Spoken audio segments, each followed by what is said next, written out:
My name is Tyler. I'm in my third year of working. I'm in sales at Johnson Enterprises. I only have my mother, but she passed away a few years ago. My father is around, but I haven't seen him at all. Today, I managed to close a big deal while I was working overtime at the office. I got approached by Mr. Anderson, the department head, who sees me as his enemy. Good work today. Are you free now? You must be, right? Let's go out for drinks to celebrate the success of your deal. Without giving me a chance to refuse, I had no choice but to follow Mr. Anderson. The reason he dislikes me is because my performance is better than his. He always targets subordinates who outperform him, leading to various forms of harassment. Ignoring greetings is the norm, and important documents for work are pushed back. This causes some people to barely meet deadlines or not meet them at all. Some have left the company because of this, but somehow Mr. Anderson is never held accountable despite the harassment. For some reason, he invited me out for drinks today. Without understanding why, I reluctantly followed him, and we ended up in front of a bar that felt strangely familiar. Welcome. It must be a bar, the bar's owner greeted us. Sandra, 2 beers, please. Sure thing. I'm not good with alcohol, but before I could mention that, he had already placed the order. I'm not really good with alcohol. Complaining about what your superior has chosen for you. No, it's just that. Come on, it's common sense to toast quietly at first. So, I ended up having to drink. I could probably handle weak alcohol or 1 drink, but I'm really not good with alcohol and try to avoid it as much as possible. I tried to drink slowly, but he kept offering me more. You're really a dull guy, aren't you? You're supposed to chug it down at times like this. It's no fun otherwise. Hey, that's kind of harassment, you know. Here, this is on the house. Eat this, the bar owner said, serving steamed clams and wine. Mr. Anderson, now wanting to eat, ordered various dishes. Having food made things a bit better, so the bar owner's generosity was really a lifesaver. After a while, Mr. Anderson, feeling good from the alcohol, started complaining about his subordinates at the company. He really gets to me, you know. Looks are nothing special, but the fact that his performance is better than mine just irks me. He's useless because his performance is not as good as mine. After being subjected to about 2 hours of this kind of grumbling, some customers walked into the bar. They were clearly gangsters by their appearance. When our eyes met, I got a fierce glare from them, but it seemed best to avoid any interaction. Anderson also caught their eye, but he quickly looked away, which made me think he might be quite a coward. As I was thinking this, Anderson hit me on the head. Ouch. Hey, you better listen to me when I'm talking. Didn't your dad teach you it's rude not to pay attention to someone speaking? Oh, that's right, you don't have a father. And your mother? Oh right, she's gone too. Single-parent kids really lack basic manners. It's troubling. No matter how good your performance is, with that kind of ignorance, you were bound to mess up and get cut eventually. I was furious. Not just because he insulted me, but he dragged my mother into it too. The boss seemed to notice my anger and piled on more. Really, kids without parents are just useless and clueless, aren't they? Seems like it's common with young people like you. In my generation, divorce wasn't a thing. Everyone takes marriage too lightly these days. That's why they end up divorcing, and you end up with failures like you. With that, he downed his drink in 1 gulp. He seemed to be quite drunk by now. I tried to respond, but Anderson's rant was unstoppable. Insults about me, my parents, my generation. It was just a barrage of negativity. Gradually, my anger subsided, and I decided to focus on enjoying the tasty snacks instead, half listening to him. As a salesperson, I'm used to dealing with this kind of behavior. Sometimes, when I go out to eat with clients, depending on the person, they can't stop complaining about their company, so I treated Anderson's ranting in a similar way. My head still hurt where he'd hit me, but I managed to empty my mind enough to nod along convincingly to his story. After a while, Anderson seemed to have run out of steam and, satisfied, he started to gulp down his drink again. Then he got up to go to the bathroom. With Anderson gone, I took a moment to relax, eating the snacks. I realized they tasted similar to my mother's cooking. This sautéed barak and the stewed chicken and vegetables were dishes she used to make from the beginning. There was something nostalgically familiar about this bar. The smell, the exterior, the interior, it all seemed very familiar, but I couldn't remember when or why. Even the bar owner's face seemed familiar, but I couldn't place when I might have seen her, and asking felt too embarrassing in case I was wrong. Looking around the bar, my eyes met with two men sitting in the back. I nodded slightly and turned back to the menu. Then I heard them call out to me, "Hey kid, you were glaring at us just now, weren't you? Jer, who do you think you're messing with?" I was surprised because I had no such intention. No, I didn't mean anything by it. I'm sorry if it seemed that way. I apologized sincerely, not wanting any trouble. But it didn't seem to calm them down at all. "Don't lie, you were clearly looking at us," one of them insisted. Annoyed by their persistent bothering, I couldn't help but retort, "No, I was just looking around the bar." "Accusing me like that, don't you think you're being a bit too self-conscious?" Then, one of them, his face red with anger, grabbed me by the shirt. "Hey, just because you're a bit handsome. Don't get cocky, all right. Hey, you guys, give it a rest in the bar, will you?" The bar owner quickly stepped in to stop them, but the guy didn't care. "Violence, huh?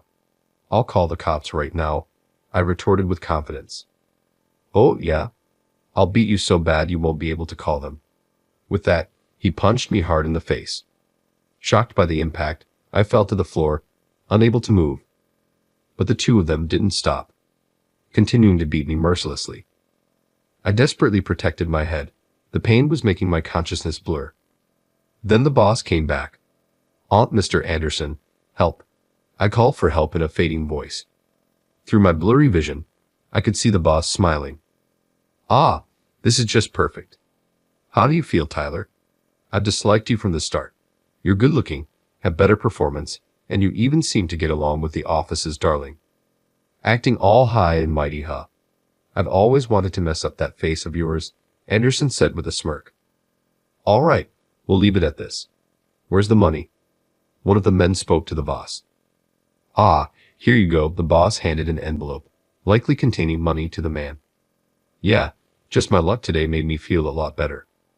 "Thanks, man." "No, thank you. Let's do this again sometime." It turned out these men were in cahoots with Anderson.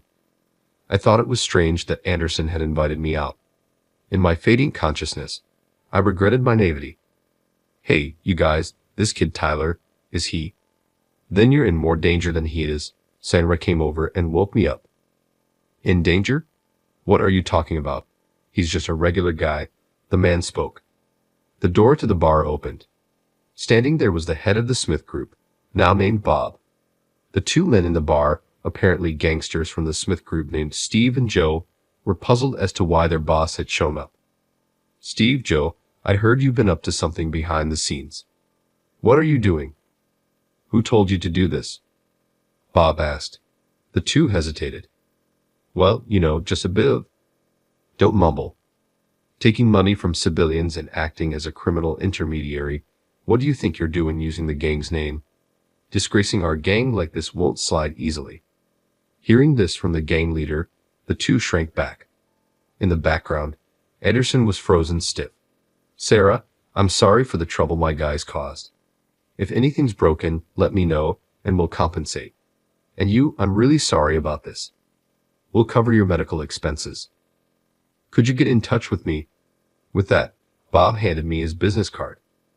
"Bob, don't you realize?" Sarah appealed to Bob. Bob had a look of confusion on his face. "What are you talking about?" "That kid is Tyler." At the mention of my name, something shifted in Bob's eyes. "Wait, why is he in this situation then?" "This kid and Mr. Anderson just showed up at the bar, and while Mr. Anderson was in the restroom, your two guys started harassing him. I tried to stop them, but it got out of hand. Then Mr. Anderson mentioned his name, and I knew for sure he's that kid's son. I was about to contact you when conveniently you showed up," Senra explained. "I had heard these two were up to no good, so when I heard they were here, I decided to drop by. Never expected this kind of reunion." Bob was surprised, and his face looked like he was about to start yelling. I myself couldn't make sense of my connection to this man. In the next moment, Bob punched Steve and then kicked Joe. The two were bewildered by why they were being attacked, but Bob didn't stop assaulting them. In no time, They were beaten so badly they couldn't stand. Don, why would you? Shut it. Bite down and take it. Sandry intervened to calm the still furious Bob. Hey, take it easy. We're inside a bar. This kid is shocked too. Hearing that, Bob seemed to come back to himself. Sorry about that. SRA, I'll bring the first aid kit right now. She disappeared to the back. The two beaten men were lying on the floor, about to lose consciousness. Anderson was trying to sneak away from the scene. Hey, you're involved in this too, right? You, the one who hired them. Don't think you can just get away. Caught by Bob, Anderson was herded to the back of the bar. Bob helped me to my feet. I'm sorry. No, it's all right. A silence followed between us for a while. Then SRA came with a first aid kit and started treating my injuries. You're Tyler, right? Susan's son. When Henry asked me that, I was surprised. Wait, you knew my mom? Knew her. We were best friends. I was shocked to hear she passed away a few years ago.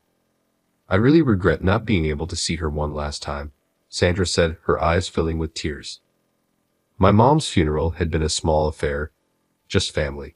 Since it was just me and my mom, I didn't know her friends and could only contact relatives. Wait, so you knew my mom? Does that mean you knew this guy too? I asked, glancing at Bob. I'd like to explain that part, Bob said, and began speaking softly. 28 years ago, I married your mother, but 2 years later you were born. I was often absent, immersed in my work within certain circles. Your mother grew tired of it and left with you 20 years ago, leaving only a divorce notice. Despite attempts to reconnect, she prevented me from seeing you. We maintained in sparse contact until her passing, but she kept you away from me, fearing you follow the same path. As Bob spoke, tears streamed down his face, and I couldn't help but cry too. Your mom left me to protect you, your family. The three of you used to come hang out here. It's a long time ago, you might not remember. After she split with Bob, she cut ties with this place and me. It was really lonely, but I'm glad to see her doing well. Sandra too started to cry as she spoke. So, you're my father? I managed through tears, showing a messy smile. Jay, it's been 20 years. You've grown so much. I've really wanted to see you. Bob hugged me, a moment filled with emotion. There was someone else tearing up. That was Mr. Anderson. Realizing this, I snapped back to reality. Dad, I was brought here by Mr. Anderson, my superior. Then those two guys started harassing me, leading to this situation. What do you think we should do about him? After pondering for a moment, Bob asked. Anderson was frozen in fear.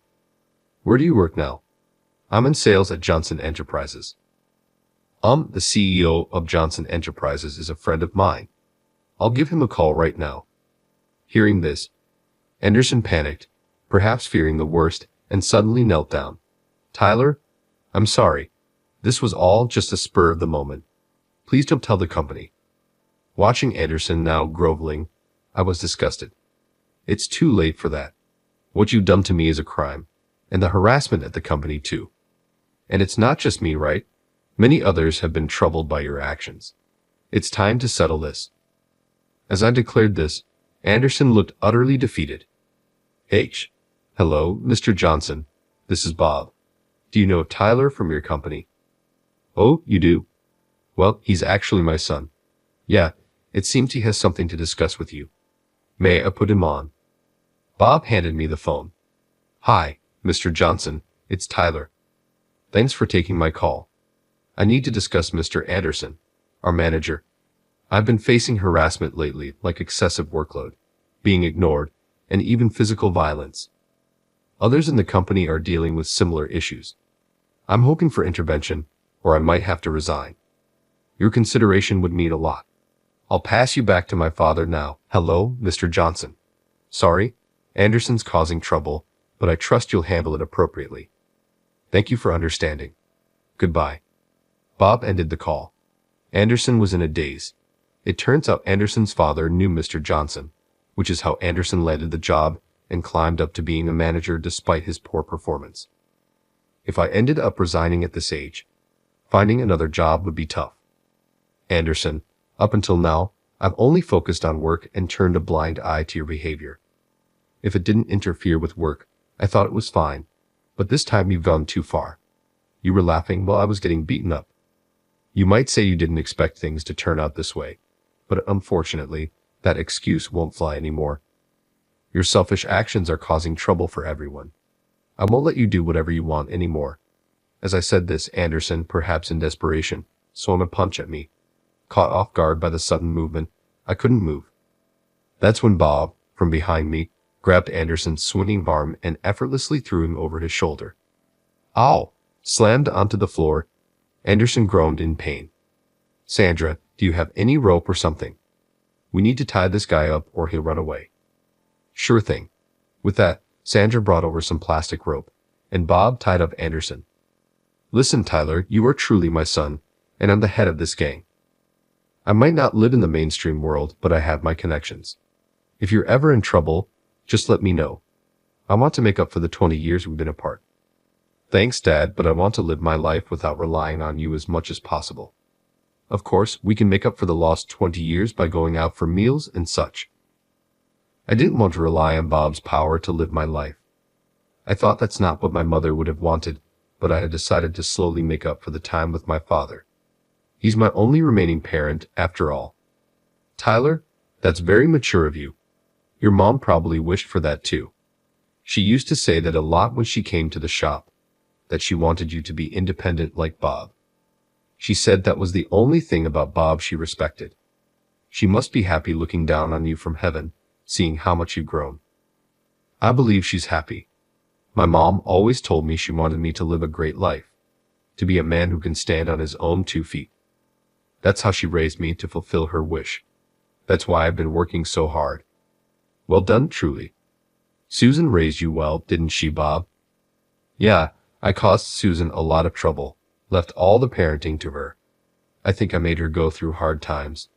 But she always said she wanted you to be independent like me. But she also said she didn't want you living in the same world as me. You're turning out so well, thanks to Susan. The two were once again brought to tears, talking about my mom.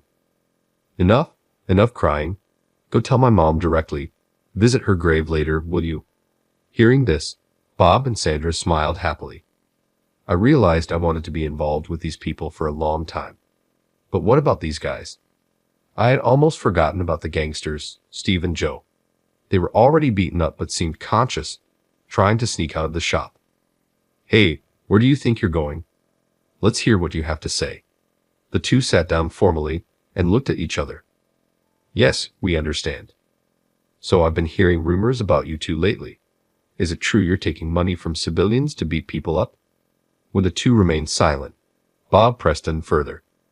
Don't just stay quiet. Spit it out. Frightened, the two complied. Yes, it started when a friend asked us. He wanted us to teach someone who bullied him a lesson, and he'd pay us. We were thanked a lot at that time and felt pretty good about ourselves. At first, we only targeted bullies, but gradually we lost sight of the line, and now we don't discriminate, Steve explained slowly. I see, so it started with good intentions. You thought using the Smith gang's name would keep the cops off your back, but what you've done has tarnished our gang's name. A step in the wrong direction, and even using the gang's name won't save you from getting caught. So, how did you get to know this Anderson guy? We met him at a bar nearby. He heard about us from his friend and approached us. Then we listened to his request and took on the job, Joe explained. Bob was silent for a moment.